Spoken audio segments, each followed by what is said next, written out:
तो अब हम लोग पढ़ते हैं मिनरलो एंटागोनिस्ट। मिनरलो एंटागोनिस्ट में हम स्पेसिफिकली एल्डोस्टेरॉन को कंसिडर करेंगे और इसके एक्शन देखते हैं। एल्डोस्टेरॉन का फंक्शन क्या होता है कि सोडियम की रीअब्जॉर्प्शन को बढ़ाना। अब वो कैसे बढ़ाता है वो हम डिस्कस करते हैं।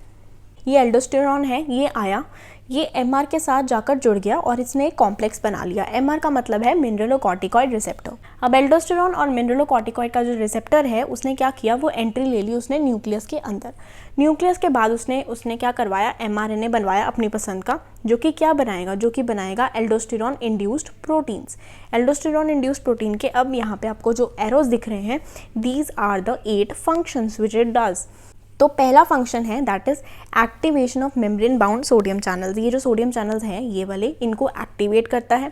सेकंड क्या है कि जो इसको रिमूव करते हैं उस चीज़ को इनहिबिट करता है। लाइक इनएक्ट चैनल जो है उसके रिमूवल को, कि वो निकल जाए, उसको इनहिबिट करता है। De novo synthesis of sodium channels, sodium channels को और बनाता है। एक्टिवेशन करता है किसकी, सोडियम पोटेशियम एटीपेजेस की, ये जो यहाँ पे लगे हुए हैं इनकी एक्टिवेशन करता है। और साथ ही साथ क्यों करता है, ताकि सोडियम जो है वो बाहर जाए और ये वाले चैनल ज़्यादा एक्ट करे और रीअब्जॉर्प्शन ज़्यादा हो जाए। क्योंकि यहाँ पे अगर ये वाले सेल के अंदर सोडियम का लेवल कम होगा तो ज़्यादा रीअब्जॉर्प्शन होगी, इसीलिए वो इसको भी, सोडियम पोटेशियम एटीपेज को भी एक्टिवेट करता है। नेक्स्ट क्या है कि रीडिस्ट्रीब्यूशन करता है, साइटोसोल से मेम्ब्रेन तक लेके आता है सोडियम पोटेशियम एटीपेज को। एक तो एक्टिवेट करता है, दूसरा ये वाले चैनल्स को वो सही डायरेक्शन में, सही जगह पे लेके आता है। साइटोसोल में बनते हैं ये चैनल्स और फिर उनको मेम्ब्रेन पे लगा देता है। देन वो सोडियम पोटेशियम एटीपेजेस की सिंथेसिस भी करता है। उसके बाद कोई परमेबिलिटी है, उसमें जो चेंज आता है टाइट जंक्शंस में, वो चेंजेस करता है और एटीपी की प्रोडक्शन को इंक्रीज़ करता है। क्योंकि ये जो सोडियम पोटेशियम एटीपेजेस हैं ये एटीपी से ही तो चलेंगे, तो फिर एटीपी की प्रोडक्शन को भी इंक्रीज़ करना है। तो हमने क्या देखा कि ये 2 चैनल्स पे काम कर रहा है, एक इनएक्ट चैनल्स पे और एक काम कर रहा है ये सोडियम पोटेशियम एटीपेजेस से। इन दोनों पे काम करके इसने सोडियम की रीअब्जॉर्प्शन करवानी है। इनएक्ट की सिंथेसिस बढ़ाएगा, इनएक्ट की एक्टिवेशन करवाएगा, इनएक्ट का रिमूवल जो है वो इनहिबिट करवाएगा, दूसरा सोडियम पोटेशियम एटीपेजेस को एक्टिवेट करवाएगा और एटीपी की सिंथेसिस बढ़ाएगा। तो ये सब काम करता है ताकि सोडियम की रीअब्जॉर्प्शन हो सके। अब अगर हम लोग एल्डोस्टेरॉन एंटागोनिस्ट दे देते हैं तो वो एल्डोस्टेरॉन एंटागोनिस्ट इसको या इसके साथ जुड़ने ही नहीं देगा, तो फिर ये सब जो भी एक्शन हो रहा है वो नहीं हो पाएगा। तो इसका मतलब क्या हुआ कि सोडियम की रीअब्जॉर्प्शन नहीं होगी। तो this is a function of antagonist of aldosterone की सोडियम की रीअब्जॉर्प्शन ऐसे नहीं होती। अब एक और इम्पॉर्टेंट बात कि ये जो एंटागोनिस्ट हैं ये लोग ल्यूमेन में काम नहीं करते। इसको ब्लॉक कौन करता है, अमाइलोराइड और ट्रियाम्ट्रिन, ये यहाँ पे आके ल्यूमेन में आकर ब्लॉक करते हैं ना। और लूप डायरेटिक्स थे वो भी यहाँ पे आके ब्लॉक करते हैं, मतलब ल्यूमेन के अंदर आके। लेकिन अब जो ब्लॉकर है उसने यहाँ पे ब्लॉक करना है, उसने ये वाले एल्डोस्टेरॉन को ब्लॉक करना है। एल्डोस्टेरॉन एंटागोनिस्ट्स हैं तो उनको ल्यूमेन में आने की ज़रूरत ही नहीं है। These antagonists are only diuretics that do not require access to tubular lumen to induce diuresis. इनको ल्यूमेन में आने की ज़रूरत नहीं है, ये इंटरस्टिशियम में ही अपना काम कर देंगे। अब क्या होता है देख लेते हैं, इसके फंक्शंस देख लेते हैं। पहला है कि उसने ब्लॉक कर दिया एल्डोस्टेरॉन को, मेन फंक्शन। अब एल्डोस्टेरॉन को ब्लॉक करने की वजह से क्या हुआ कि सोडियम की रीअब्जॉर्प्शन जो है वो नहीं हुई। तो रीअब्जॉर्प्शन अगर सोडियम की नहीं हो पाई, जब सोडियम ज़्यादा होता है तब क्या प्रॉब्लम हो जाती है, तब हाइपरटेंशन हो जाती है। तो अगर हम ऐसी कोई मेडिकेशन दें, ऐसी कोई एंटागोनिस्ट दें जो सोडियम को डिक्रीज़ कर रहा है, तो फिर क्या होगा, तो फिर हमारे अंदर हाइपरटेंशन की प्रॉब्लम सॉल्व हो जाएगी। तो या it is used in hypertension. Second जो है oedema, it helps in oedema. How it helps कि ऑब्वियसली ये जो है सोडियम की रीअब्जॉर्प्शन नहीं करेगा तो पानी भी रीअब्जॉर्ब नहीं होगा, तो इसका मतलब ऑब्वियसली एक ये डायूरेटिक एजेंट है, तो फिर ये एडीमा को प्रिवेंट कर सकता है या फिर ट्रीट कर सकता है। और ये सिरहोटिक एडीमा क्या लिखा है, स्पेसिफिकली सिरहोटिक एडीमा क्योंकि सिरहोसिस में हमें पता है लिवर नहीं काम कर रहा, लेकिन जो एल्डोस्टेरॉन है उसका मेटाबॉलिज्म कहाँ पे होता है, लिवर में ही होता है।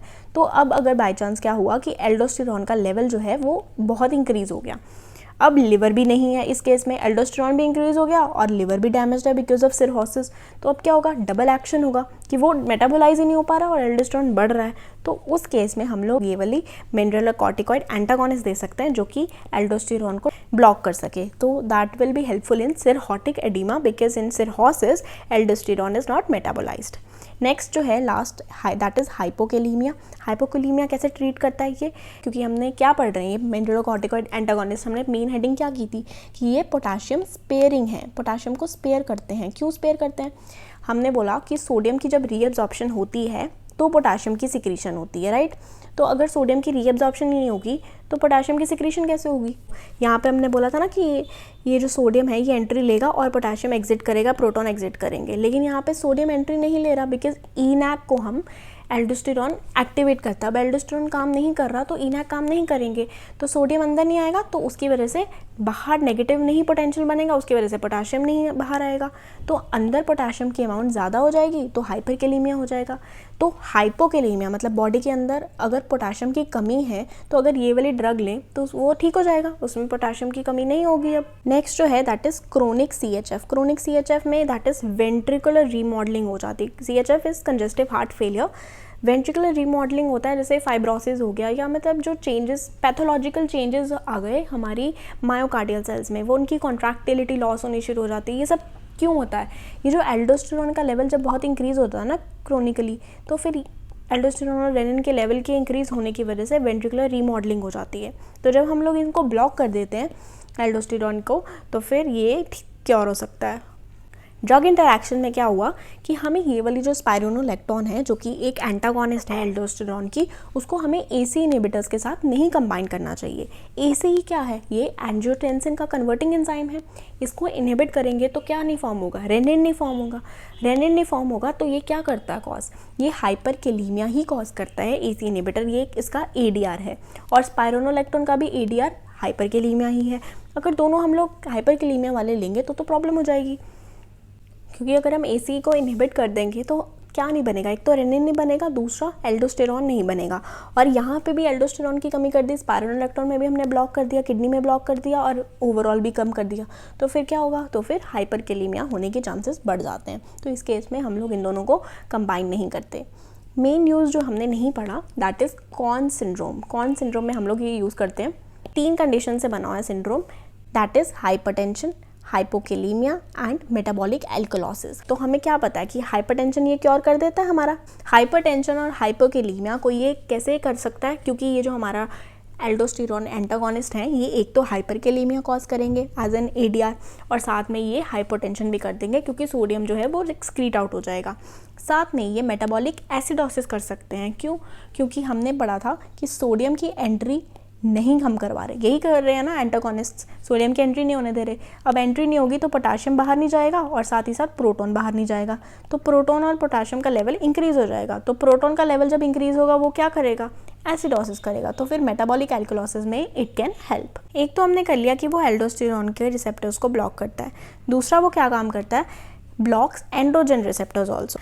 तो ये क्या करेगा, फीमेल्स के अंदर ये क्या करेगा, हर्सुटिज्म को प्रिवेंट करेगा, और मेल्स के अंदर गायनेकोमेस्टिया, लॉस ऑफ लिबिडो और इम्पोटेंस को ट्रीट कर सकता है। देन थर्ड जो इसका फंक्शन है दैट इज ब्लॉक्स प्रोजेस्टेरॉन। एक हमने किया एंड्रोजन को ब्लॉक करना, दूसरा हमने किया था कि एल्डोस्टेरॉन को ब्लॉक करना, तीसरा हम पढ़ रहे हैं प्रोजेस्टेरॉन को ब्लॉक करना। तो ऑब्वियसली प्रोजेस्टेरॉन को ब्लॉक करना तो कुछ मेंस्ट्रुअल इरेगुलरिटीज़ प्रोजेस्टेरॉन के होने से ज़्यादा इंक्रीज़ होने से हो जाती हैं, तो उनको वो ट्रीट कर सकता है। अब ये जो 3 हमने प्रॉपर्टीज़ पढ़ी हैं ये बाकी सब में होती है जो भी हमने पढ़ी है, जैसे कि स्पाइरोनोलेक्टोन, कैनरेनॉन, पोटाशियम कैनरेनॉट्स, इन सब में होती है, लेकिन एक एप्लेरोनॉन है, इसके अंदर एंड्रोजन और प्रोजेस्टेरॉन को ब्लॉकिंग की प्रॉपर्टी नहीं होती इसके पास सिर्फ और सिर्फ एल्डोस्टेरॉन को ब्लॉक करने की प्रॉपर्टी होता है, इसलिए हम लोग इसको एल्डोस्टेरॉन एंटागोनिस्ट बोलते हैं इन सब को। So this was about mineralocorticoid antagonist. If you have any query you can ask, and if you like the video please subscribe. Thank you.